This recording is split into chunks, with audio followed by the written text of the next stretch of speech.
This has been a draining season of Love Island up until this point, and you know what I'm gonna do? I'm gonna have a good day. I'm gonna relish in this moment. I'm gonna rewatch episode 21.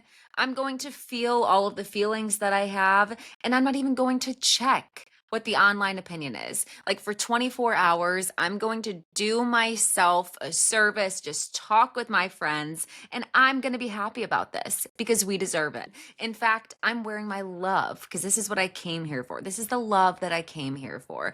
So I'm going to be diving into Love Island episode 21. I am Leah, your favorite podcast host, Positively Uncensored, the ultimate reality TV and interview podcast. I have been here all season with you almost every single day for every episode of Love Island. So episode 21 starts with Jaden having a conversation with Austin. And mind you, Nick just went home. The villa is in shambles. Everybody is feeling Nick and Alandria's absence. And Jaden doesn't look convinced that she made the right decision, whether it's the fact that Austin gets out one word every 25 seconds, whether it's the vocal fry, whether it's his politics. I think that Jaden is already second guessing her decision, but alas, a decision was made and it allowed us to get what we have been wanting this entire time. Now, Amaya is distraught. She feels guilty. She feels bad that the choice was between herself and Alandria. She also feels bad that she coupled up with Alandria's connection, but Zach had to pick the person that he felt the most connection with. Now, Amaya's telling Zach how close she was with Alandria, and Zach tells Amaya, listen, if I didn't couple up with you, you would have went home. So that's the situation that we were in. She's like, listen, Zach, I know that. And he encourages her to get some rest, have some TLC, and let her emotions come down because they're hella high, as he said right now. So chill out for a while. Now, Nick and Alandria, she was in the back seat. She picked up Nick as he was getting eliminated. He thought he was going home. They arrive at a candlelit dinner in the middle of nowhere. Okay, presumably probably right close to the villa where everybody else is inside of. But they arrive at this beautifully lit date and they basically fill each other in on what's been happening at Casa and the villa. I think at this point, the two of them thought that both of them were going home. So why not just be honest about the things that have been going on? Alandria tells Nick about Shelly's connection and current coupled up with Chris, who is 6'8", 6'7". We've heard both, but somewhere around there, and that Sierra is coupled up with a guy who looks just like him. That kind of made me laugh. Elan, is it Elan or Elon? I'm really not sure. Nick tells Alandra that he's going to put his friendship aside and be very transparent with her, that Taylor told him that he feels an emotional and physical connection for Clark, the girl who he's currently coupled up with. And we hear Alandria say that if somebody's able to come in and take her man, and if Taylor's able to leave her for a physical connection, then she can have him. Now, simultaneously, we see Taylor and Clark share a kiss and elevate their connection to a physical relationship.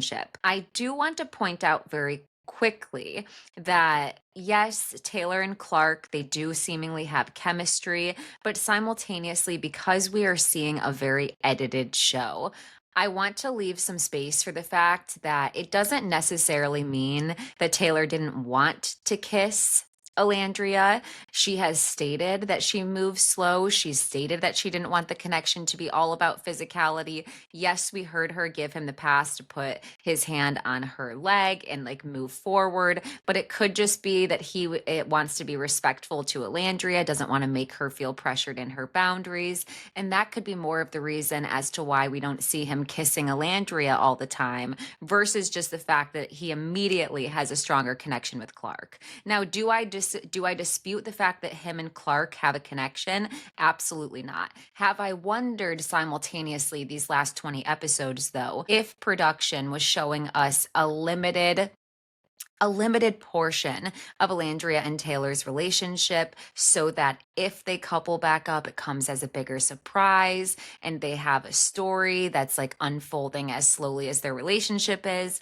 I'm not sure, but I always want to leave a 10% chance. Okay. Now, Elandria and Nick on this date receive a text that says that they can either be single or couple up and go into the villa together. I will admit this is an easy choice to make. Okay, first of all, you guys are both beautiful. Second of all, why would they want to leave? They didn't want to get sent home to begin with. Both of them had connections that they were serious about. Nick, at one point in this conversation, was worried that Sierra had found a connection and that he hadn't. I thought that that was interesting, his thoughts there.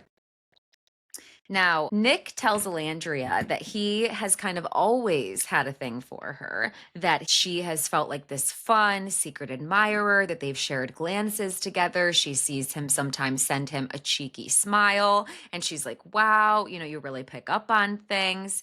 And I know that some people are doubting the fact that Nick likes Elandria, and some people are saying, well, if he wanted to pursue her and talk to her, then he would. And that perspective is completely fair. My perspective is that Nick and Elandria are both very loyal friends. Okay. I don't think that Elandria was just going to step on Sierra's toes, especially when she was so interested in Taylor. Okay. At first, she was very closed off. I won't disagree with that, to Taylor.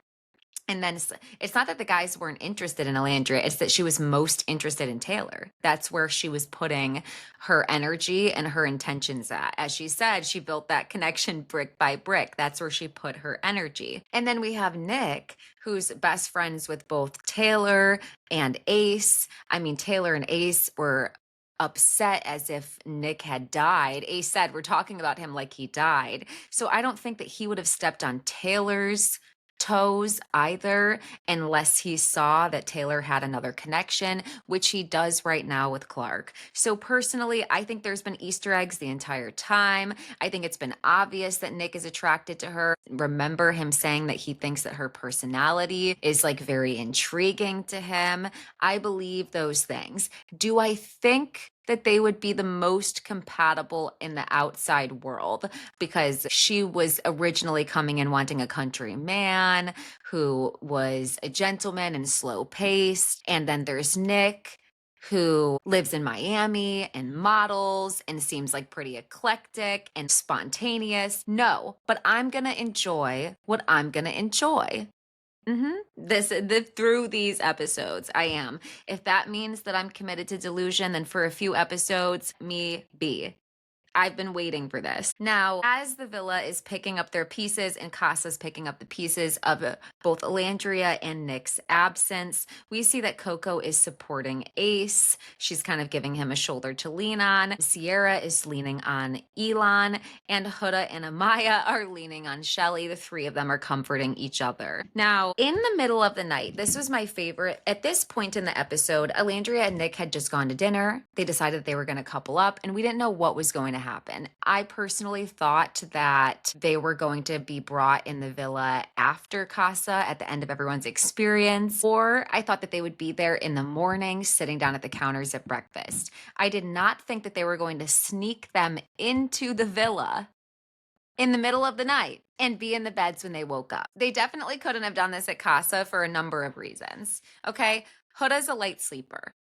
She would have woken up. And the way that she went and tapped on Taylor when she saw that the bombshells took people on dates that one day, she also would have tapped people and probably woken them up one by one. I think it's clear that we can tell that production is scrambling to pick up the pieces of things that they've been messing up during this season, quite literally. Like, I think that because this is a live show and they don't know how it's going to end, we can see them scrambling and trying to fix things.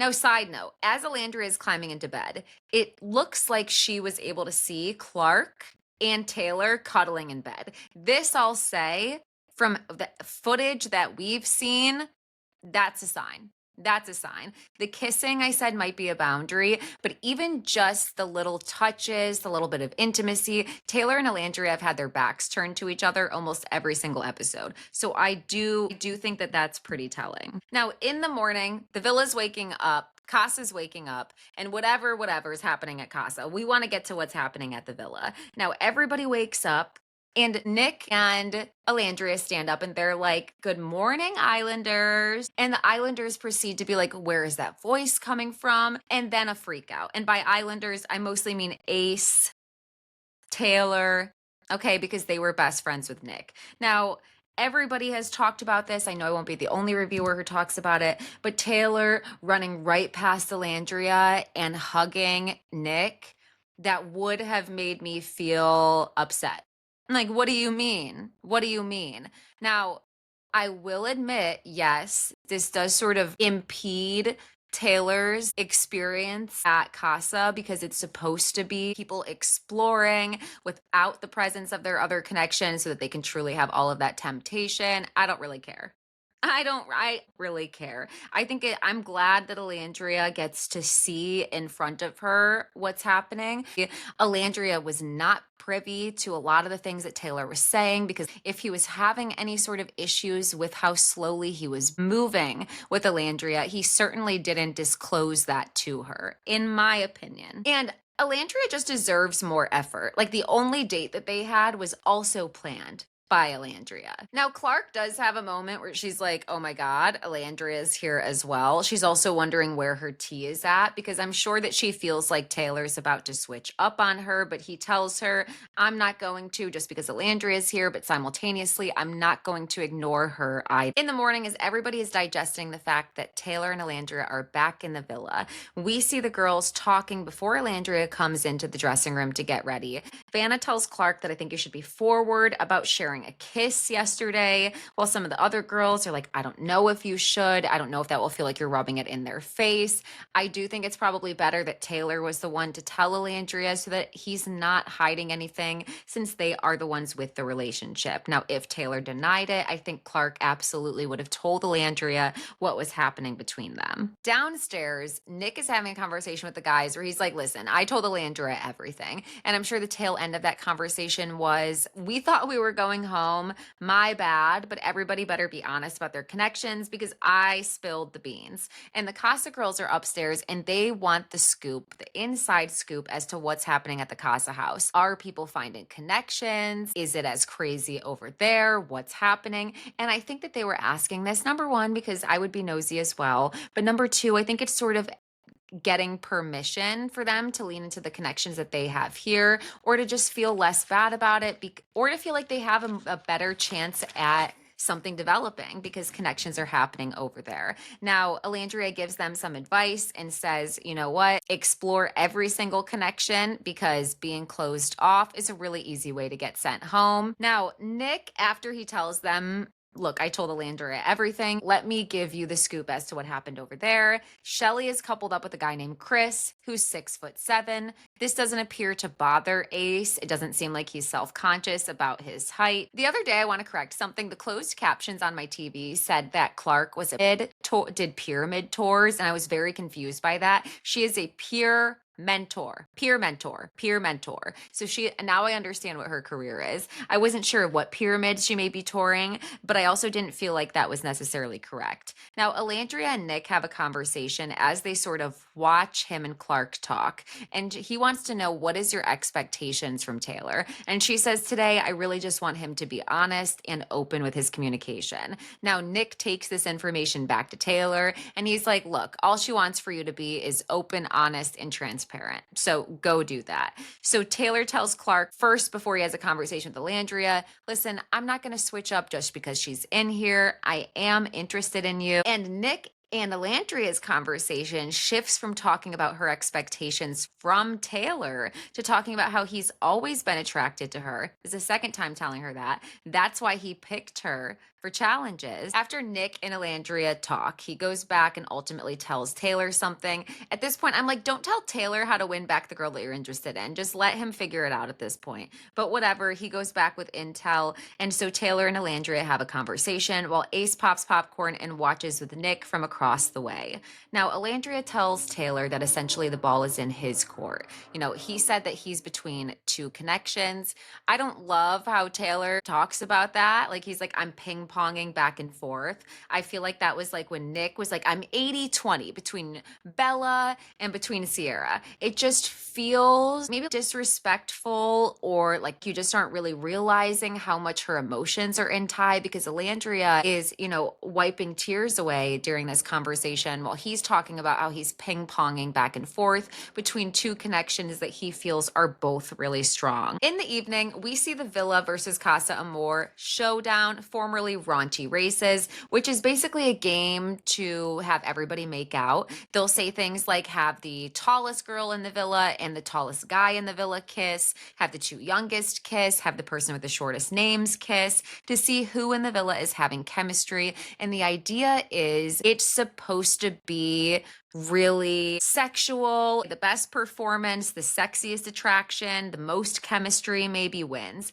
I've always wondered for this how they are judging this. I'm assuming that producers judge this, but then it's like, what's the scale? Is the scale just like which villa you want to win for like mental manipulation? Are you guys really sitting there and just like waiting and being like, oh, that one was sexier. Oh, that one was way sexier. I'm curious about that. I wish we got to see some of the behind the scenes deliberation for some of these games, because we never get to hear anything about it. Now, the first game they play is the guy with the shortest name kiss their partner. So that was TJ in one villa, and then JD and Huda in the other villa. Now, TJ won this somehow. And the next one, the oldest boy kissed their partner. That was Pepe and Grayson. And then also Zach and Amaya. The main villa won, which was a disappointment to the girls at Casa. That means Amaya did not bring this challenge home.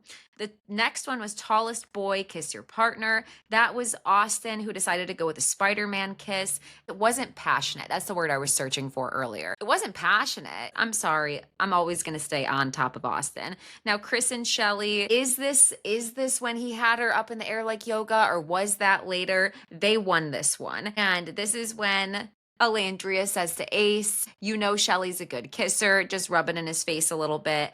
That's another benefit of Elandria being there. Now, the next one was the boy with the longest hair, kiss your partner.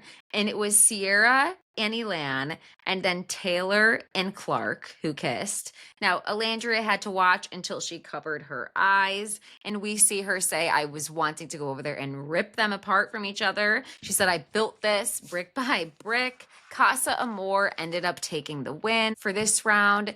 The next one, I forget what the category was, but the takeaway is Nick and Elandria shared a passionate kiss. He took off his shirt, he spanked her butt. Huda was over there licking the zipper of JD.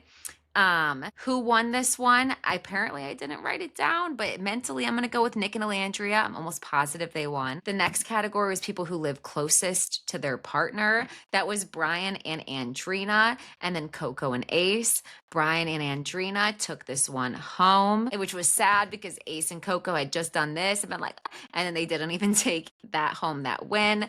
I'm going to be honest, I'm not invested in Brian and Andrina's connection. Now, the next one was any girl in North Carolina kiss a boy from California. Okay, so that was Clark, who's from North Carolina, and kissed Ace. And then Chris and Huda had a kiss together. I think she had his chain in her mouth at one point, lots of tongue. When he walked away from this, he said that maybe he has to pursue her. Casa took this one, so I guess Huda did what she needed to do in this round. Before they even get to the final round, I don't know who said this, but I cackled at home. He's like, everybody better be shirtless. Take your shirts off now. That made me laugh. The last one was everybody kiss your current partner. But for some reason, the main villa cannot follow directions, because for whatever reason, they made a human boulder, made a human pyramid. They played chicken outside of the pool where they were kissing each other. They were not kissing their own partners. Instead, they were kissing everybody, and they put maximal effort into it. Probably got a couple of bruises, a couple of knees to the back, a couple of elbows to the rib cage. Just stupid, you know what I mean? Like, why waste your energy? So anyways, they lost that round after all of that work as well. Shelly, meanwhile, over at Casa, was up in the air. I like a trapeze artist, I'm like, okay, yes, give it to them. Now, after the game, Clark and Taylor have another conversation where he sort of fills her in on the conversation that he had with Elandria. And he says, listen, I'm still happy that I'm coupled up with you and that we're exploring a connection. He gives her his flannel to wear because I guess she's cold. And then he gives her a kiss. Meanwhile, this would have made me upset if Nick and Elandria weren't talking in soul ties. At first, I wrote in my notes Elandria was talking Taylor, Taylor, Taylor. But then eventually, Nick again veered the conversation over to their connection and what she thinks about him. He says, I like your strong personality. It intrigues me. Nick also again mentions that he's been noticing the cheeky smiles. He said that you're the most attractive woman I've ever seen in my lifetime. And they proceed to have an amazing kiss. An amazing kiss. Did you see the way that Elandria was pulling out that bottom lip?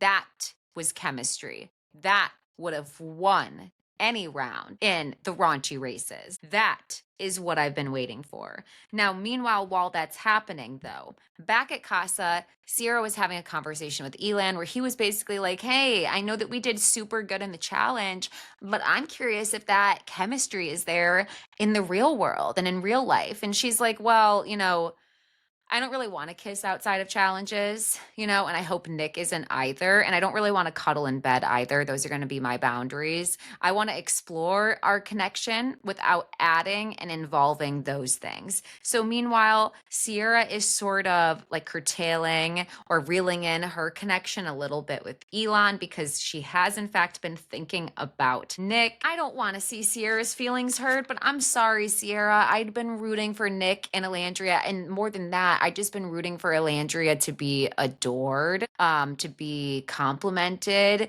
to feel valued, and to experience like somebody who makes her know that he's all about her. And so I'm going to enjoy this right now because Taylor hasn't been that person that we've seen on camera. Does two things can exist? Does this mean that I want Sierra to go home? No. Absolutely not. Does that mean that I don't feel bad that she was just intimate with Nick? No.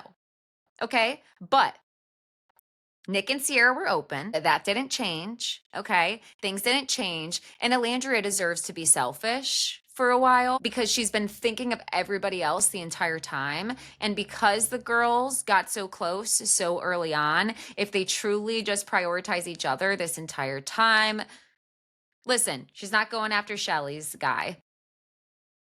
And to me that matters a lot as well because as you see they're the two that talk the most. I think the other people love Elandria, but I think that Elandria and Shelly, they're the closest. Now, I reserve the right to change my opinion at any time. After tonight's episode, after Friday night's episode, I'm going to be updating my tier list. I do it weekly. If I don't do it tonight, because I reserve the right, might get busy. Squid Game season 3 came out today. Queer Ultimatum Queer Love is out. I reserve the right. But if I don't do it today, I'll be doing it by Sunday. Saturday will be off. Sunday, I'll do it. But I'm going to be updating that. I can't wait to talk about episode 22 tonight. I can't wait to see what happens. Casa has been pretty boring up until this point. I'm going to be honest. There was no postcard. There was no text. There was no people really exploring outside of the challenges with each other. There was certainly no hooking up that's happened. No people going to the hideaway. No one's been to the hideaway at all season, by the way. This season has been so not filled for love. I'm not going to feel bad for enjoying a connection after being so drained by toxic connections in the first half. Nope. Anyways, I hope all of you enjoy. I hope that you come back with me to talk about Love Island. Make sure that you drink your water today. Drink a coffee. Like this video if you haven't already. If you're listening to me on Spotify, please leave me a 5-star review. Make sure that you're subscribed and you hit that bell. Turn on that notification bell so that you know the next time that I'll be talking. Everybody have an amazing day. Thank you for tuning in.